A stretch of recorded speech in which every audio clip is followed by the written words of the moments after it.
আর পিছনে আসো জীবন আর একটু পিছনে। এখন পর্যন্ত বলা যাচ্ছে না, বাট মহানবী সাল্লাল্লাহু আলাইহি সাল্লামকে এবং ধর্ম নিয়ে যে কটূক্তির ব্যাপারটা, সেটা আমরা যোগাযোগ মাধ্যমে জানতে পারি, এবং এই কারণেই তাকে হত্যা করা হয়েছে, এটাও যোগাযোগ মাধ্যমে, সামাজিক যোগাযোগ মাধ্যমে আমরা জানি। সূত্রপাত কার সাথে হয়েছিল? সূত্রপাত তো হয়েছিল এটা নিয়েই, ফ্লোরেই তাদের সাথে বাকবিতণ্ডা শুরু হয়ে গিয়েছিল, এবং তাকে কোনোভাবে আর ফ্যাক্টরিতে রাখা যাচ্ছিল না।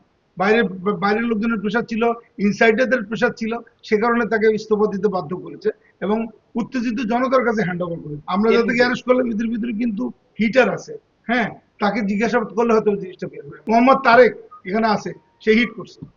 ফ্লোর ইনচার্জ এবং ওখানকার ম্যানেজারকে আমরা অ্যারেস্ট করেছি, কারণ ঘটনা সূত্রপাত হয় 4টার সময়, এবং এই ফ্যাক্টরির ফ্লোর ইনচার্জ তাকে ইস্তফা দিতে বাধ্য করে, এবং ইস্তফা দেওয়ার পরে উত্তেজিত জনতার কাছে সে হ্যান্ড ওভার করে দেয়। পুলিশের কাছে কেন হ্যান্ড ওভার করেনি এবং তার নিরাপত্তা কেন নিশ্চিত করেনি, সেজন্য সংশ্লিষ্ট কর্তৃপক্ষ থেকে পায়োনিয়ার নিটি ফ্যাক্টরির 2জন এমপ্লয়িকে আমরা অ্যারেস্ট করেছি। এই 7 জনের ভিতরে 2জন এমপ্লয়ি আছে। ইস্তফা দিতে বলেছিল যে স্থানীয় জনতা, সে নাকি হ্যাঁ তখন ভিতরে ছিল, ওই মহানবী সাল্লাল্লাহু আলাইহি সাল্লাম নামে কটূক্তি করছে এবং লোকজন তাকে প্রেশার ক্রিয়েট করতেছিল, সে এখানে থাকতে পারবে না, সেজন্য তাকে ইস্তফা দিতে বাধ্য করছে।